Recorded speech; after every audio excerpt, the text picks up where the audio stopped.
All right, should we start up again? Thank you, Brian. Okay, good morning. Good morning.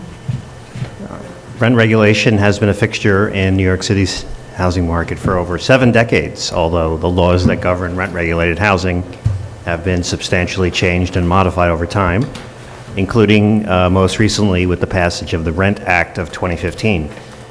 In addition to legislative changes, the existing laws allow for dynamic changes in the regulatory status of a significant portion of the rent-regulated housing stock in any given year. Units enter, exit, or change status within the regulatory system. This report is an annual update of changes to the stabilized housing stock in the city. These totals do not represent every unit that has been added or subtracted from the stabilized stock, but rather those that have been recorded or registered by various city and state agencies. They represent a floor or minimum count of the actual number of newly regulated and deregulated units in these years.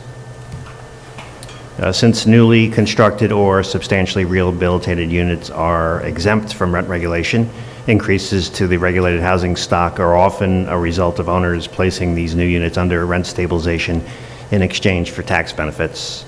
Events that lead to the addition of stabilized units include the following: the Section 421A tax exemption program, J51 property tax exemption and abatement program, Articles 11, 14, and 15 of the Private Housing Finance Law, the PHFL, Mitchell-Lama buyouts, lofts that are converted to rent-stabilized units, rent-controlled apartments converting to rent stabilization, and other additions.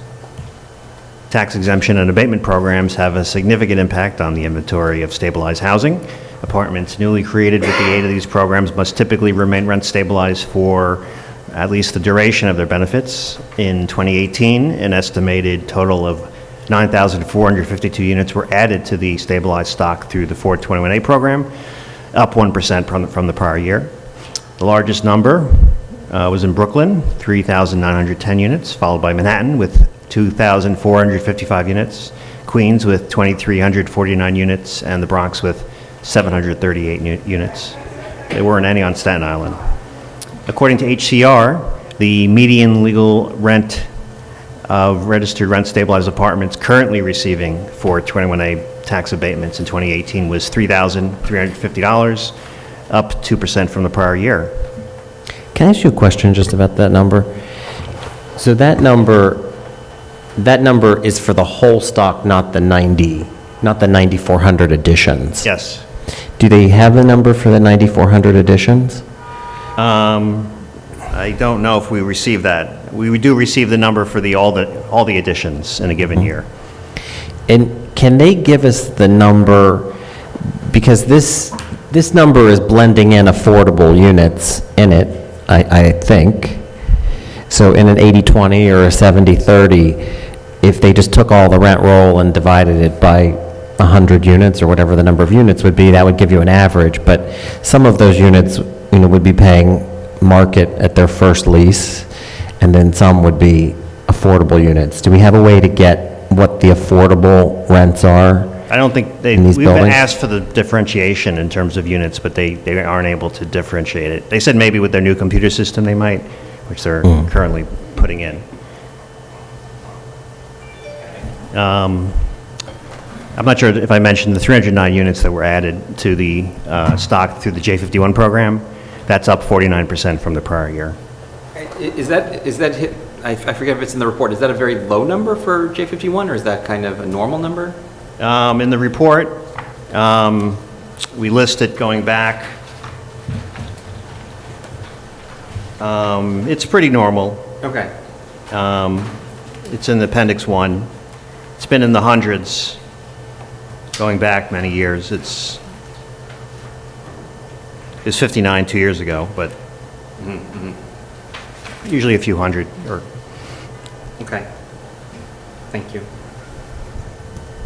Other additions in 2018, Mitchell-Lamas didn't add any new rent-stabilized units. There were 233 Mitchell-Lamas added to the stabilized stock previous year. Lofts converted to stabilized status added 43 units, up from 10 the prior year. 141 units were decontrolled and became rent stabilized, just one fewer than in the prior year. And in addition, Articles 11, 14, and 15 of the Private Housing Finance Law added a total of 1,900 units. That was up 48% from the prior year. Among these additions, the largest number were in Queens, 587 units, followed by Manhattan with 535, Brooklyn, 524, and the Bronx with 254 units. There were no units in this category on Staten Island. Yeah, before you leave the slide, so that 141 units that went from rent control to stabilization, that would be the number that our special guideline that we vote on actually impacts, which is basically very few. So just to put that in perspective. Brian, Andrew, which report charts the decrease in the rent-controlled stock? Like, where do we see the long-term trend? That's HVS. Okay. It's at 21,000 now. And it goes roughly. down every year about how much? From the last HVS, there was roughly 30,000, so that was over a 3-year period. We lost. 2,000 a year. Yeah, And yeah, I only- guess and only a that. handful, and only a drip. Actually. Drip go into stabilization. So the others are Most of them are demolished or going Condo, co-op. possibly, but probably just right to Market. Yeah. Now that may, that potentially could change, but, Right. But really then, I mean, at 3,000 a year, in 10 years, there might be effectively nothing in that stock. I mean, that might just be a Yeah, I mean- complete dinosaur at that point. Right, I mean, it's eventually going to Yeah, yeah. disappear. It may be another 10 or 15 years, I don't know, but. So to sum up the additions, there were 11,845 units added to the stabilized stock in 2018, 5% more than the prior year. Of these initially registered rent-stabilized apartments, the median legal registered rent was $3,000, 12% more than the prior year. We can also examine the number of stabilized units added by borough in 2018. There were 40% of the added units were in Brooklyn, followed by Manhattan with 26%, Queens with 25%, and the Bronx with 9%, and there were none on Staten Island. In Appendix 2, we break down the additions by borough and how they became rent stabilized by category, if you want to look at that in more detail. Now we'll move on to the subtraction of units from rent stabilization. A deregulation of stabilized units occur because of statutory requirements or because of physical changes to residential dwellings. Events that lead to the removal of stabilized units include high rent, high income deregulation, high rent vacancy deregulation, co-op condo conversions, expiration of 421A and J51 benefits, substantial rehabilitation, conversion to commercial or professional status, as well as losses to the housing stock from such things as demolitions, condemnations, and apartments that are merged with each other. One type of deregulation that occurs is high rent, high income, where household income exceeds $200,000 for 2 consecutive years, and rent reaches a certain threshold, which is currently $2,774.76. The high rent, high income deregulation removed a total of 109 apartments in 2018. That was 2% more than the prior year. Of these, half were in Manhattan, 27% were in Brooklyn, 17% in Queens, 6% in the Bronx, and none on Staten Island. This graph shows the number of units that left the stabilized housing stock due to high rent, high income deregulation since 1994, when it was first permitted. Over this period, at least 6,455 units have been deregulated due to high rent, high income deregulation. The largest number of subtractions from the stabilized stock were due to high rent vacancy deregulation, which occurs upon vacancy when the legal regulated rent of an apartment reaches a certain threshold, which is currently $2,774. According to HCR registration records of those owners who filed, at least 4,628 units were deregulated in 2018 under high rent vacancy deregulation. That was up 32% from the prior year. By borough, almost half, 49%, were in Manhattan, 26% were in Brooklyn, 20% were in Queens, 4% were in the Bronx, and 1% were on Staten Island.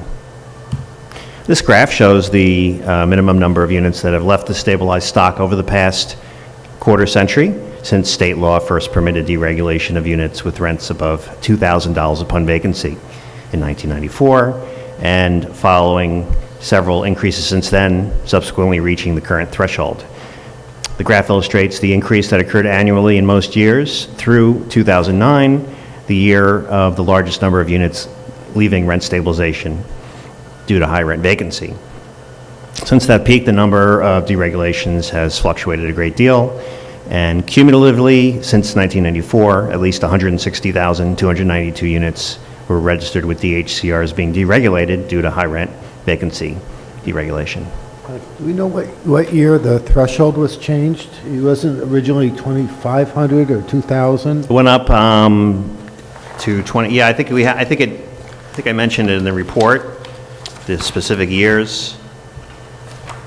I'm asking is if the drop in Yeah. removal, is that, how much is that I related? think it was the 2011 renewal. It went up to 2,500 in 2011. In 2015, it started going up based on the differential between the 1- and 2-year guidelines, so it went up last year and this year. So yeah, I think we can say that that's what the drops were, and then as the rents started to increase over time more and more, and then they adjusted again in 2015. And so Right, it then went up to down. 2,700, 2015, and now it's 2,774.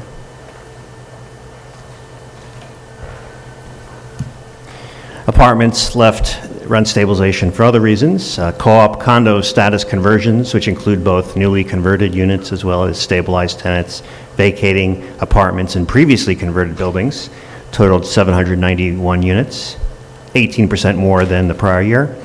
Expiration of 421A benefits resulted in 1,016 units removed, 25% fewer than the prior year. The expiration of J51 benefits resulted in 375 units removed, 3% more than the prior year. 209 units were removed from stabilization through substantial rehabilitation, 1% fewer than the prior year. 7 units were converted to non-residential use this past year compared to 24 the previous year. And losses to the stabilized housing stock, not mentioned already, include the merger of pre-existing units or demolition, and that resulted in 333 units leaving the stabilization stock, 70% fewer than the prior year. So to sum up the subtractions, at least 7,468 units left stabilization in 2018, 12% more than the prior year. By borough, a little more than half, 52% of units leaving stabilization were in Manhattan. Next was Brooklyn with a quarter of units, followed by Queens with 18%. The Bronx had 4%, and Staten Island represented 1% of units leaving stabilization. This table, which is also in the report if you have trouble reading it on the screen, shows the total number of additions and subtractions of all the programs in 2018. It includes 11,845 additions and 7,468 units subtracted from stabilization. If you take the difference between the two, it results in an estimated net increase to the stabilized housing stock in 2018 of 4,377. Brian, do we have a longitudinal chart of net estimated gain, kind of how that changes? In the appendix, we have additions and subtractions. I don't think we have them in one place as a total. Okay. We have it, though, if you look at the graph, it's a page 9, that has the net change from 2003. Got it. Which I'll show in the presentation shortly. So the study found an estimated net gain of 4,377 units to stock. The vast majority of additions were the result of 421A tax incentive program, representing 80% of the additions, and high rent vacancy deregulation was the largest source of measured subtractions from the stabilized stock, accounting for 62% of the total number of subtractions. So I'm not sure if this question can be answered, but if 421A is driving the net increase for the last couple of years, how come that was not the case in previous, or is there some reason why 421A is now this big driver to the increase, or? Let me see, if you go in Appendix 1, it shows you what it was going back, and I think 421A has always been the largest number. Okay. Substantially bigger, they're more than double. Right. They were traditionally like under 4,000, now they're over 9. And is that because of the new iteration of the product? It's just more, it's Yeah. not that the program is more attractive, but just kind of when it expired, it drove, It expired, and it expired for like more than 1 year. Uh-huh. There was no program in place. Uh-huh. Nothing got built during that, unless it was, in foundation. Right. The previous program. Right, yeah, so it was over 9,000 the last 2 years. The previous year was almost that high, was 2010, when there was almost 7,600. But the other years were, Which I think 2010, wasn't that another year expiration of it? It has expired multiple times. Yeah, it has. It may have been, in the last kind of yeah. 15 years.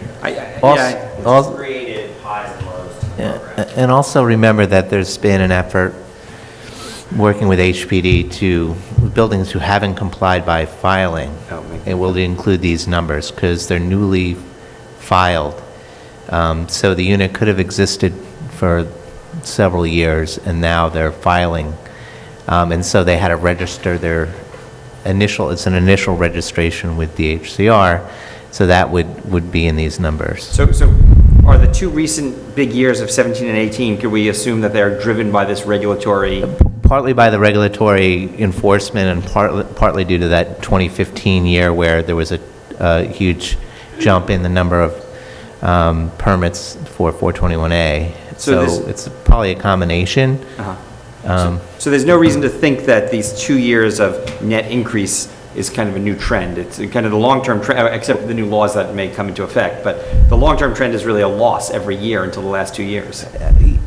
Yeah, I don't know. We'll have to see. I don't want to definitively say that, but would I be surprised if it goes back Okay. the other way?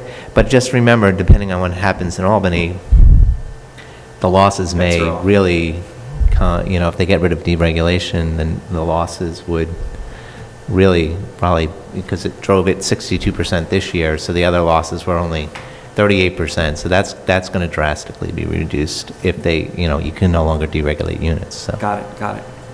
right. So here's the graph I mentioned earlier. This shows the estimated annual change in the total number of rent-stabilized units since 2003, which is the first year that the RGB examined this data in an annual report, through the most recent year, 2018. From 2003 to 2016, it shows net losses annually, with as many as 15,465 lost in 2009. However, we've seen net increases in stabilized units over the last 2 years. But cumulatively, since 2003, the graph shows a net decline of at least 99,892 rent-stabilized units. Brian?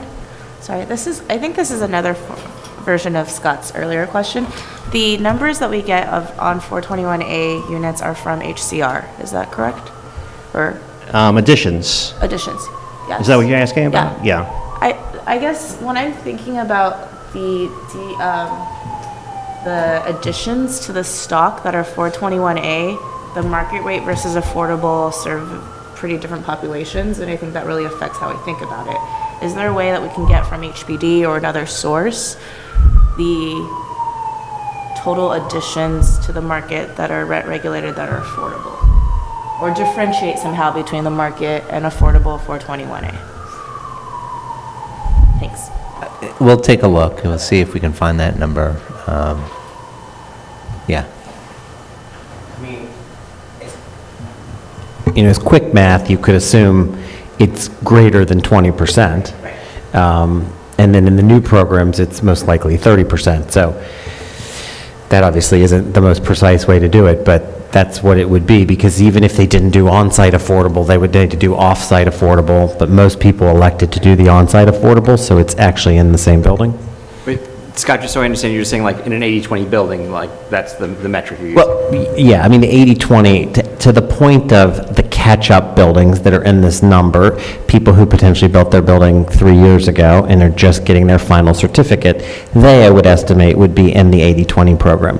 I would say the additions that are in the new Housing New York plan, which you could take the 25, 30, or 35%, would probably average out to be 30% of the units would have a means-tested component. I mean, you know, Hunters Point South has means-tested incomes of 150 times AMI, and they also have 40 AMIs. So there's different AMIs in the groups.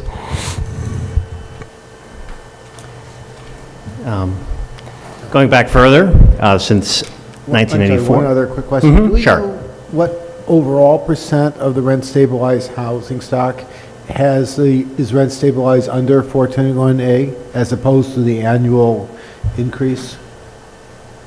So of the roughly million... Is that in the housing supply report, Danielle? That is in there, the total percentage? Yeah, I think it's about 10%. Wait, so 10% of the total rent-regulated stock is in the 421A program, and in the 421A program, 80% of those are market. Yeah, 70. Yeah, it's probably like 12%.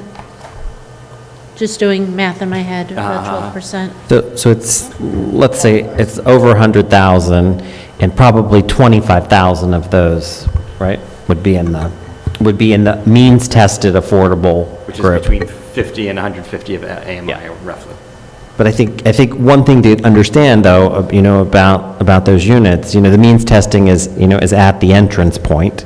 So, you know, if the person was a young person and was at the beginning of their career and they met the financial obligations to be in the affordable unit, and they somehow became a very independently wealthy person as time went on, they would still be within that, they would still hold that affordable unit. They would not be means tested out of it. Related to the 421A rents, I noticed we have Appendix 3, we have it broken down by borough, and it shows the average rent in the Bronx of $1,574. I don't know, maybe Scott, you know, is it most likely that most of those units would be the affordable units in the Bronx, do you think? I mean, I would have to look at the data, but there were 80/20s built in the Bronx that the market rents for the neighborhood would be substantially lower, so, But do you know. you think it's not pulled down by the affordable, because there's a higher proportion of affordable? I would think that it would, I Yeah. would think that it would be. Right. In all cases. Yeah, there's no other borough that shows, that's half, all those, the rent in the Bronx is half of any other borough, less than half of all the other boroughs. So just, Brian, just so I understand, Appendix 3, we're probably talking about 421A, or we're definitely talking about 421A. The vast majority of new units are 421A, so. Yeah. Okay. Yeah, I mean, broken down by borough, you can see there were 738 units in the Bronx that were 421A out of 1,000 total additions, so it's, Wow. yeah. Yeah, I mean, again, we're not studying these individual numbers, but the Queens number, I don't know, I think it's a little hard to believe, but just based on, as a It's so high, it's Queens a high resident, knowing what rents are in different neighborhoods in Queens, but that's what the data says. Wait, Scott, you're skeptical of the $4,000 average rent in Queens for new, but you don't think it's all Long Island City? I mean, that just wouldn't be the average rent. That's all I'm saying. Yeah, this is from DHCR also, so I Long Island City. yeah.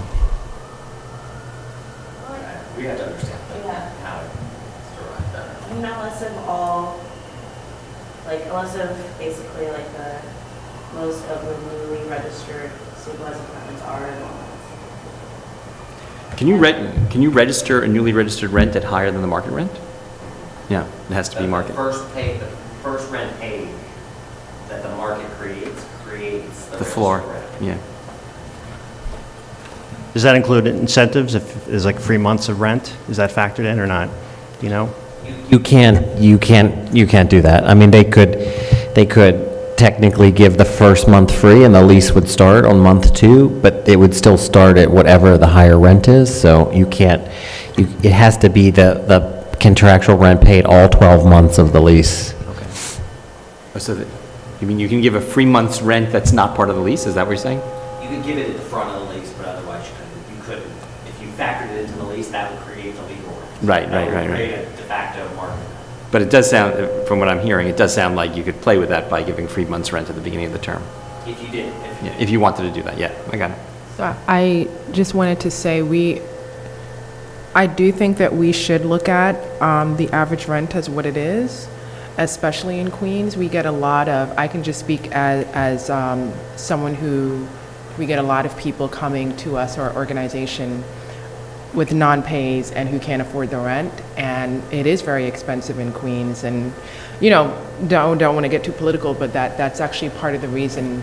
I think in other cities, like in California, I have a lot of friends from law school and across the U.S., and they don't really understand why there was such backlash over the Amazon issue. But in New York City, especially in Queens, not just Long Island City, Forest Hills, all these different neighborhoods, the rents are really high because a lot of people are flocking to, and have been flocking to Queens, and now most recently the South Bronx, because Brooklyn is unaffordable, and so is Manhattan. So it's like the new Manhattan. The average, I know you said, I'm just pointing about the, I'm just questioning. yeah, I'm just, and I'm just responding to Long Island that. City would be the highest numbers in Queens by far. Yeah. And Long Island City's not at that point. I'm just curious, what would you say a new, Well, Long Island City was built most of the studios and one bedrooms. The studios are in the 2000s and the one bedrooms are in the 2000s, maybe 3,000 on a good day. So I'm just saying, how you blend all those numbers together, put the affordable units in and come out at 4,000. It's just, you have to see that all of that, the numbers. okay, thanks. Okay, so going back further, since 1994, the RGB has lost, the RGB has counted 155,558 additions to the stabilized stock and 298,426 units removed from the stabilized stock, resulting in a cumulative estimated net loss of 142,868 stabilized units over the last quarter century. Thank you. I will now take any additional questions you might have. Thanks, Brian. Any questions from the board or comments from the board?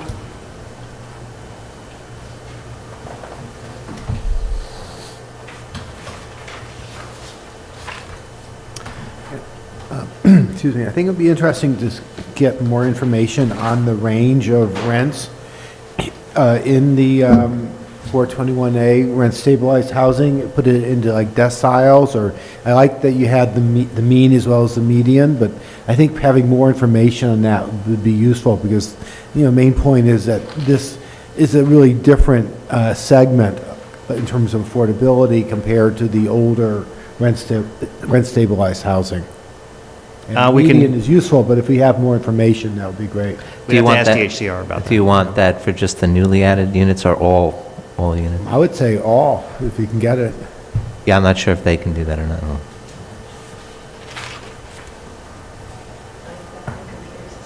not. Exactly. Other comments or questions? Thank you, Brian. Thank you.